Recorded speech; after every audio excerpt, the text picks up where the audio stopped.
របៀបលាយយើងប្រើនេះផេងកូនងាប្រទាលកតុយកពើនេះវ៉ាសេលីនហើយមួយវីតាមីន E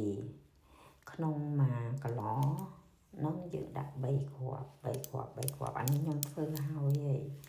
តែយើងតើតាមានដូចថាយកអីមកលាយសិនណាព្រោះអានេះវាមិនពេញមែនទេយើងយកតាកន្លះ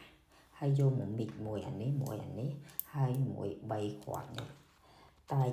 មានប្រអប់អីតនេអញ្ចឹងណាយើងយកមកអានេះខ្ញុំធ្វើហើយខ្ញុំគ្រាន់តែថតឲ្យមើលហ្នឹងហើយអានេះខ្ញុំដាក់1ខ្ញុំដាក់4បងប្អូនដាក់3ក៏បានដែរស្អាតចិត្តទេតែខ្ញុំដាក់មិន4អញ្ចឹងប្រើ2 10អានេះព្រោះខ្ញុំកាត់ដាក់ធំម្រាមហើយអញ្ចឹង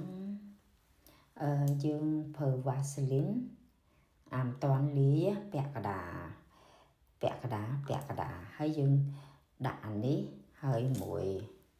ប្រទាលកតុយកពើហ្នឹងគឺយើងលាយវាពាក់កដាទៀតមកយើងមីកមិញខ្ញុំមីករួចហើយហ្នឹងហើយខណៈនេះខណៈពហៀនប្រាប់អញ្ចឹងហ្នឹងហើយអញ្ចឹងយើងប្រើប៉ុណ្ណឹង1 2 3 4មុខយើងអាចលាបពេលយប់ក៏បានពេលយប់គឺយប់គឺយើងលាបរាល់ថ្ងៃមួយទឹកហើយយើងលាបទៅហើយព្រលឹមឡើងយើងអាចប្រើអាហ្នឹងម្សៅដូចថាលាបអាហ្នឹងហើយបានយើងប្រើរបៀបថារបស់អីបងប្អូនអីដូចសាន់គ្រីមចំណែកខ្ញុំលាបអានេះហ្នឹងខ្ញុំប្រើពេលព្រឹកបើយប់ខ្ញុំប្រើតែអាហ្នឹងពេលព្រឹកខ្ញុំប្រើអាហ្នឹងហើយខ្ញុំប្រើនេះហ្នឹងហើយប៉ុណ្ណឹងឯងអត់មានប្រើម្សៅអីទេណាមកខ្ញុំរាល់ថ្ងៃប្រើហ្នឹងឯងគឺយើងអស់លុយតិចបងប្អូនកាលមុនណាខ្ញុំប្រើស្តាគ្រីមល្បីណាស់ហើយក៏មិនឈ្នះអីហ្នឹងអាហ្នឹងដែរតា4មុខអានេះ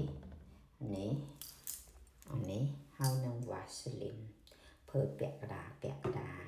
ហើយយើងមីកចូលគ្នាតែខ្ញុំមាននេះអញ្ចឹង